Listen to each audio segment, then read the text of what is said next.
Olá, amigos. Faz algum tempo li um relato bem curioso. A história descrevia como um pequeno descuido de alguém e a obstinação de uma outra pessoa se somaram para produzir um grande prejuízo econômico a toda uma nação. Como se sabe, os japoneses sempre se caracterizaram por suas habilidades agrícolas. Entre suas muitas atividades comerciais, há muitos anos atrás, destacava-se a produção e exportação de cebolas para vários países, especialmente para a Nova Zelândia. Percebendo a qualidade e a popularidade das cebolas japonesas, os agricultores neozelandeses buscavam de todas as formas fazer com que os filhos do sol lhes vendessem sementes de cebola. E assim, desejavam, após cultivá-las em sua própria terra, quebrar o monopólio comercial dos japoneses. No entanto, com seu jeito polido e respeitoso, os japoneses se recusaram radicalmente a fornecer tais sementes. Alguns lavradores da Nova Zelândia procuraram então plantar os bulbos importados, mas as cebolas simplesmente não vingavam, porque os previdentes exportadores japoneses cuidavam de chamuscar todas as raízes antes de vendê-las, eliminando com isso qualquer possibilidade de reprodução. Cansados, a maioria desistiu de tentar, mas houve um agricultor que foi persistente. Toda vez que ele comprava cebolas, ele as examinava cuidadosamente, uma a uma, verificando se, porventura, no meio de tantas, não encontraria alguma com raízes. E um dia, para sua surpresa, achou uma cebola assim. Por alguma razão, alguém se esqueceu de esterilizá-la.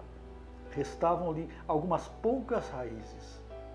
Com muito cuidado, ele a plantou, cultivou-a com carinho e, como recompensa, foi bem sucedido. A cebola sobreviveu. E sabe qual o resultado?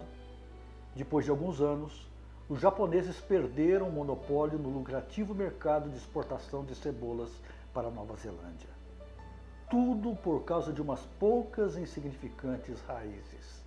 Minúsculas e desprezíveis raízes. Raízes esquecidas por descuido no bulbo de uma cebola.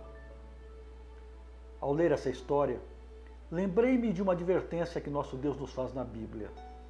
Está em Hebreus, no capítulo 12, verso 15. Lá está escrito assim: atentando diligentemente, porque ninguém seja faltoso, separando-se da graça de Deus, nem haja alguma raiz de amargura, que brotando vos perturbe, e por meio dela muitos sejam contaminados. Não existe tragédia maior que separar-se da graça de Deus. Fazer isto significa excluir-se da fonte de vida, de paz, de bênçãos e salvação. O mais perturbador é pensar que para isto ocorrer, não precisamos escorregar em grandes escândalos. Não precisamos cometer pecados socialmente abomináveis. Não. Basta uma simples e insignificante raiz de amargura. Uma amargura geralmente começa como raiz. No início não é grande, nem fica na superfície, onde possa ser facilmente identificada.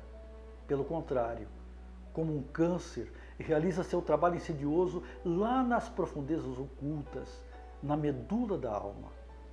Somente depois de espalhar suas metástases é que os sintomas aparecem em palavras, em pensamentos e em ações amargas. Uma mágoa, uma amargura enraizada é uma fonte de aflição, de perturbação. Por isso, raízes de amargura precisam ser arrancadas antes que seja tarde demais, antes que se fortaleçam, antes que criem corpo, que cresçam e que por fim nos sufoquem. A amargura, amigos, está tomando conta das famílias, da sociedade e das igrejas. As crianças são amarguradas com seus pais. Os pais, por sua vez, têm amargura com os filhos. Os divorciados têm amargura com os ex-cônjuges. Os filhos de casais separados estão amargurados porque os pais se divorciaram. Os irmãos têm amargura uns dos outros por rivalidades em questões de afeto ou preferências dos pais. A amargura no trabalho. Empregados têm ressentimento uns com os outros e com os superiores. Amargura na igreja. Os membros têm amargura com seu líder espiritual. Pior de tudo, a amargura com Deus, com sua palavra e sua igreja. Querido amigo, será que existe alguma raiz de amargura em seu coração? Será que existe alguma amargura contra um amigo que lhe feriu?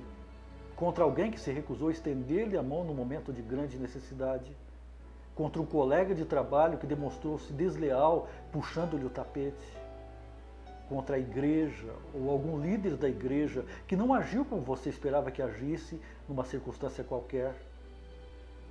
Nós mantemos a aparência de que está tudo certo, colocamos um sorriso nos lábios, mas por dentro nos sentimos secos, estéreis, amargos, feridos, amargurados, com as circunstâncias, com as pessoas, com a igreja e o pior de tudo, até com Deus. Sim, por incrível que pareça, às vezes seguimos a vida amargurados com Deus, porque o imaginamos injusto conosco.